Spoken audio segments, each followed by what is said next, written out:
In this lecture, we're going to go over input and output in MATLAB. This is to get user input and save some of our output. So we're going to accept user input in the requested variable format using the appropriate function.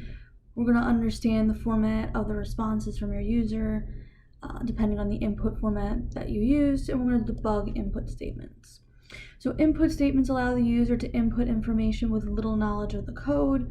You have 4 different types. You have input, menu, input dialog, and question dialog.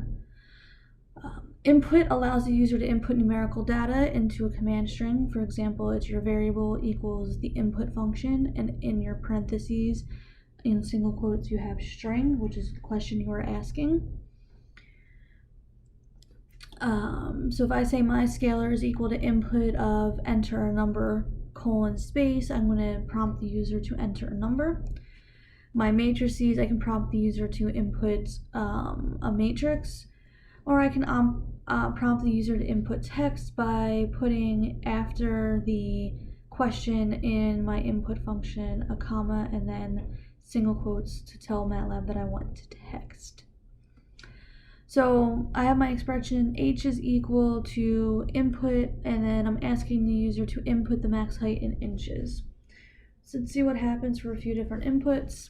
If the user inputs the word, if the user inputs the words there are 5, MATLAB is going to yell at us that there's unexpected expression because it was expecting a number.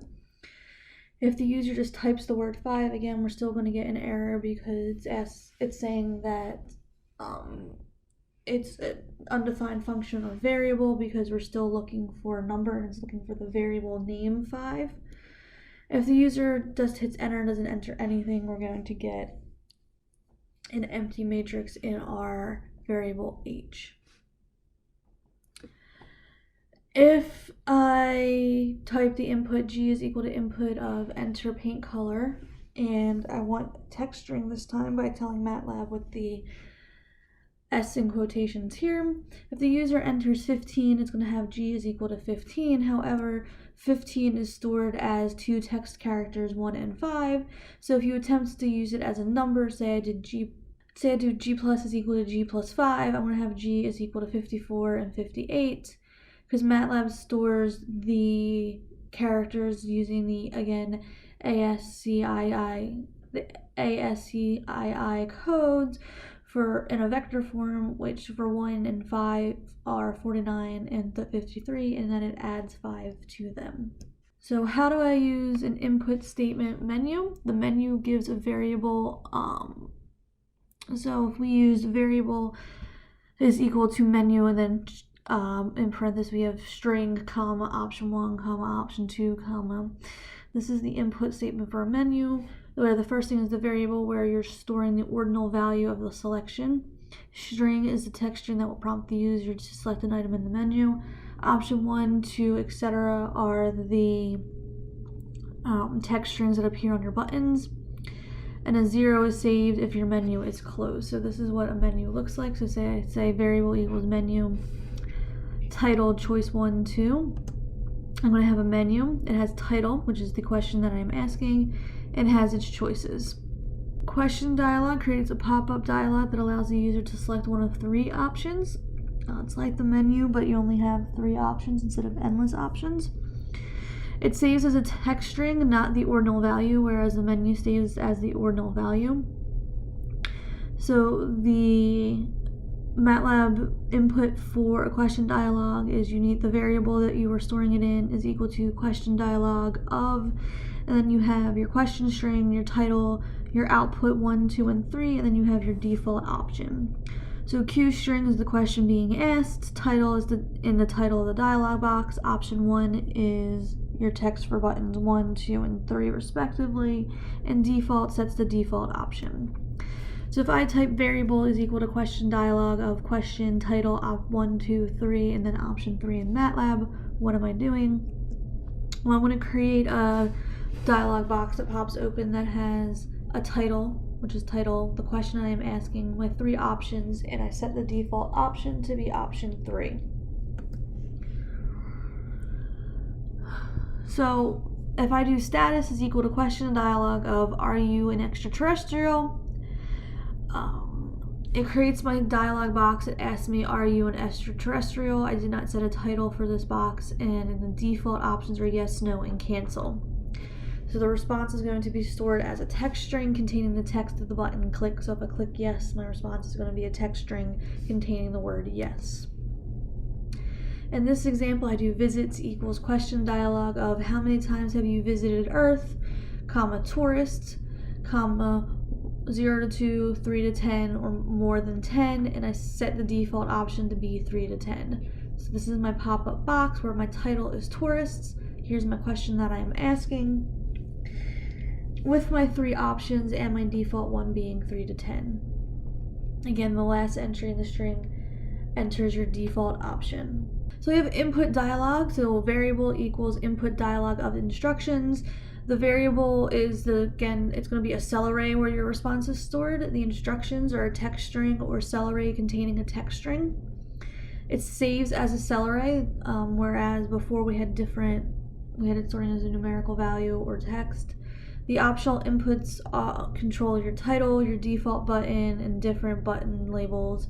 You have a maximum of 3 buttons. So if I write variable is equal to input dialog of question, it's going to create this question dialog pop-up box.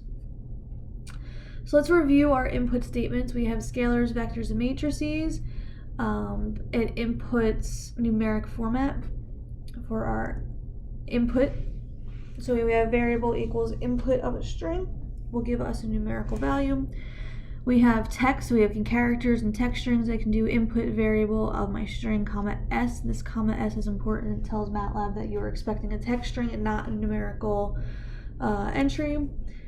We have menu, which is a numeric ordinal value, which means if I type variable equals menu with my title and my options, it's going to store the number that I clicked from 1, 2, 3, 4, 5, and so on. The question dialog box is a character or text string. So if I ask my question, my user is going to input text and it's going to save the text of the button that is chosen. And then lastly, we have the input dialog box, which is a mixed form, so it's a cell array. So when you ask the question and you put your answer, and you can have text or numerical format, and it's going to save in a cell array. So let's look at an example. We want to write a single line of MATLAB code to accomplish our stated task, which is to prompt the user to enter the title of their favorite movie and store the response as text in a variable named favorite movie. Well, to do this, I'm going to use the input function. So if my variable name is favorite movie, so favorite movie A is equal to input. So I'm going to ask the user to input the title of their favorite movie, and then I'm going to tell MATLAB that I am expecting a text answer. This time I want to prompt the user to enter a number of times they've seen the movie and store the response to the variable named movie num A. Again, I'm going to use my input function, so movie num A is equal to input. I'm going to then ask my question of how many times have you seen this movie. And this time I'm not going to put the S in single quotes afterwards because I am expecting a numerical answer. I want to prompt the user to enter the title of their favorite movie and store the response as a cell array in a variable named favorite movie B. Since I want it as a cell array, I'm going to use the input dialog function instead of the input function. So I'm going to say favorite movie B is equal to input dialog. I'm going to then ask my question of enter the title of their favorite movie, because again, the input dialog function stores your response as a cell array, whereas input stores it as a numerical value or text. We want to write a single line of MATLAB code to accomplish a stated task. We want to give the user 3 choices. Our choices are, have you seen Bambi Meets Godzilla? The response should be stored as a text string, yes, no, or not sure, and we want to save it in the variable monster movie. So what am I going to type? I'm going to type the question my variable monster movie is equal to, well, I want the text of my answer, and the input function that stores text is question dialog, so I'm going to use the question dialog function. I ask my question of have you seen Bambi Meets Godzilla, and enter my options of yes, no, not sure, and I want to set my default option to no. Again, this has the word frolic here, just ignore that, that was a typo.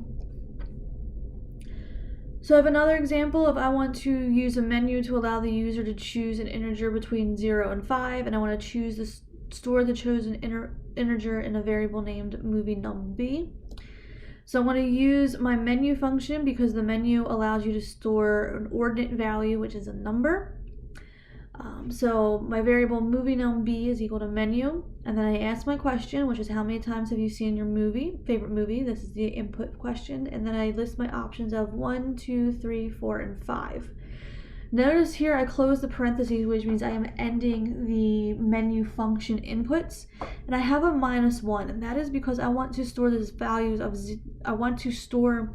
value 0, 1, 2, 3, 4, or 5, but MATLAB is going to store the ordinal value. So if I click on 0, MATLAB's actually going to store 1, but I want a 0, so I am subtracting off 1 from that value that is stored.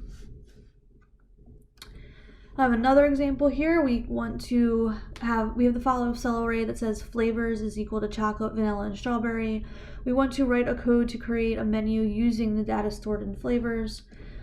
So I'm going to use my menu function again and give it my inputs. My first input is my question, choose your favorite ice cream, and then the options for the menu function are to list your options. I can do that using the variable flavors, which is a cell array, so it will extract every single element in flavors and make them into a button. This time we want to write a code segment to create a menu, and we want to assume the first 3 flavors exist in the cell array flavors, and we want to add an entry called Rocky Road. What are we going to do? I'm still going to use my menu function, and I want to ask my choice for my favorite ice cream. I'm still going to use my flavors variable, but I have to put a colon inside of curly braces, which is going to tell MATLAB to extract all of the information from flavors. And then I'm going to add a comma and add Rocky Road, so I'm going to add an additional button to this. Note, if you do not put the colon there, you are going to get a menu with 2 buttons that says chocolate and Rocky Road. Our last example, we're going to look at writing a code to ask the user to enter their favorite ice cream flavor and then add their response to the variable flavors in such a way that all the variables will correctly produce a menu. So how do we do this? Well, there's 2 different ways. We can first do user flavor equals input, enter your favorite ice cream, and I want a text entry. And then I can either define flavors to be my already existing variable flavors and then my user flavors, so I'm combining my 2 variables together using square brackets in a matrix. Or I can say flavors is equal to, I can use curly brackets for a cell array and say flavors in all of my commas and flavors, and then space my user flavor. A different one that we can do is we can actually do it using input dialog, which stores information in a cell array. This time we can ask them what their favorite ice cream flavor is, and I'm titling my pop-up dialog box ice cream, and again I can store it by saying flavors which already exist is equal to flavors, which is my cell array that already exists, plus my user-defined function, which is my user-defined variable, which is going to add to my variable flavors. Or I can again do flavors is equal to flavors with the curly braces, extracting all the data and adding user flavor. Note, this time I didn't need to put everything in curly braces to begin with because both flavors and user flavor in this option using the input dialog are already cell arrays. So you're combining 2 cell arrays, whereas in the first option you're combining a cell array and user in a character array. So that's it for inputs. We've had a few examples of how to use the different input functions of what MATLAB requires from them. Next time we're going to work on output.